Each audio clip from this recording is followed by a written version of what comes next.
From Pacifica, this is Democracy Now! You never know when to stop reporting. You never know when you have enough or feel that you have enough. There's always, I hate to put it this way, but there's probably always another anecdote or another, another interview you can do, somehow that's going to, make that story more understandable or more tangible. Reporter Anthony Shadid is dead. The two-time Pulitzer Prize-winning New York Times forest correspondent succumbed to an apparent asthma attack in Syria. We'll play an excerpt of our last interview with Shadid after he was kidnapped in Libya and released last year.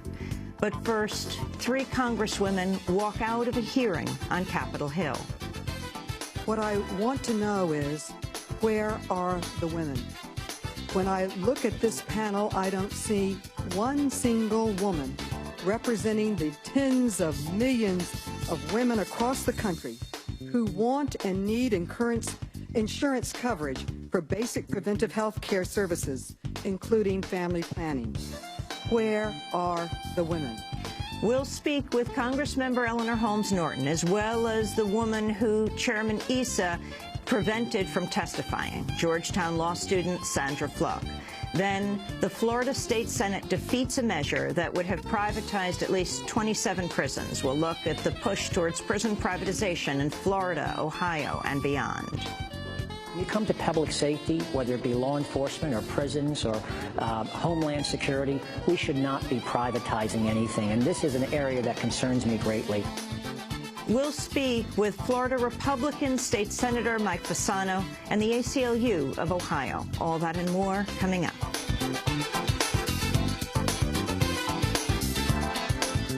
Welcome to Democracy Now!, democracynow.org, The War and Peace Report. I'm Amy Goodman.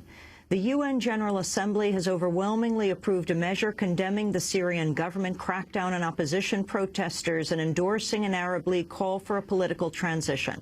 The vote on the non-binding measure was 137 to 12, with 17 abstentions. Its approval came 9 days after Russia and China vetoed a UN Security Council measure with similar language. The Syrian government's continuing the crackdown in defiance of international pressure. On Thursday, activists said at least 63 people were killed in nationwide violence. Syrian government forces have also arrested a number of high-profile activists and targeted raids. On Thursday, blogger Razan Ghazawi and rights activist Mazen Darwish of the Syrian Center for Media and Free Expression were detained along with 12 others in Damascus.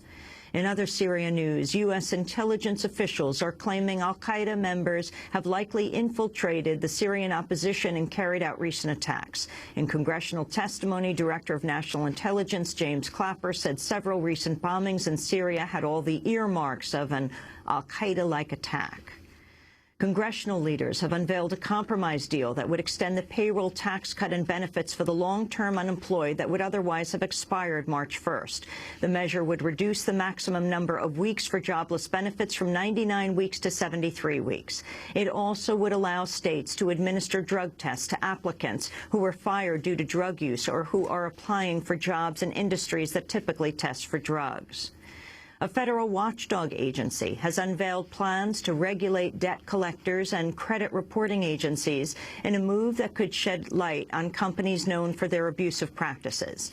Debt collectors and credit agencies, groups that produce reports on consumer credit history, have gone unregulated by the federal government despite widespread reports of improprieties.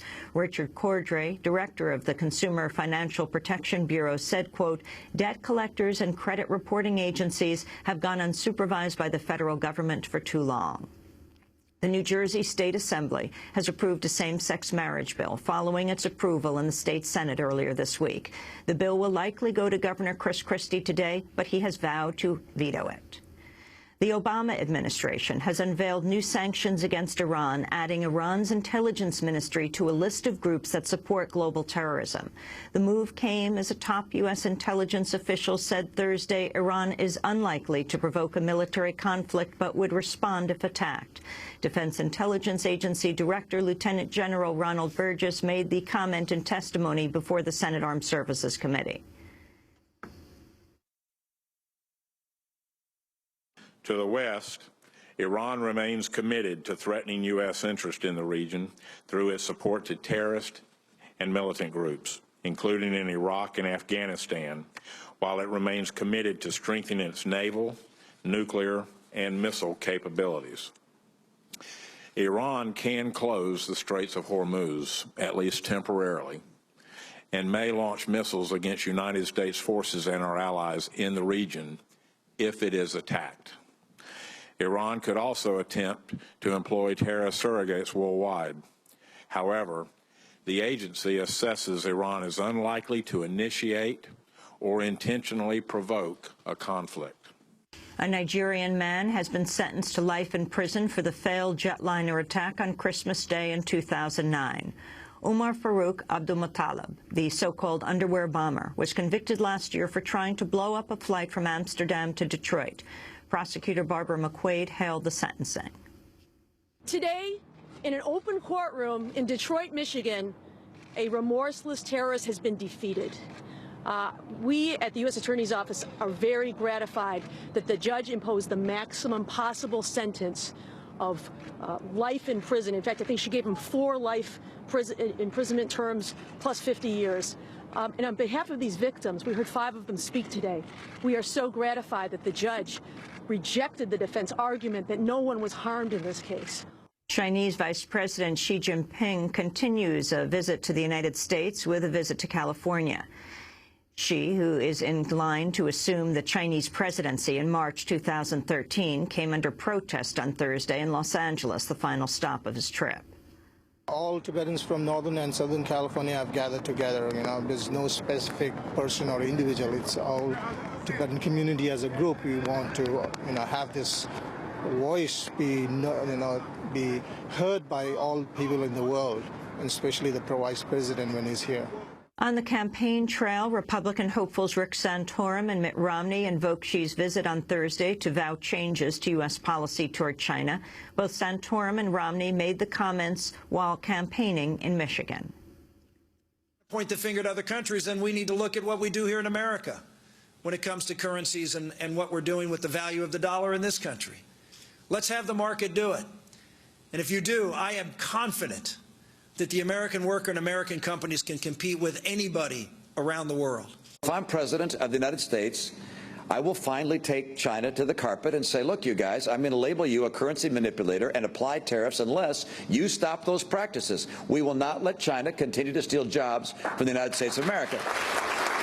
The singer Willie Nelson has joined with 300,000 other activists in a lawsuit against the U.S. agricultural giant Monsanto, citing the company's practice of suing small farmers whose fields have been contaminated by Monsanto's genetically modified seeds. The suit was filed as part of the Occupy the Food System campaign, protesting the corporate takeover of small farms and the use of harmful pollutants like Monsanto's Roundup herbicide.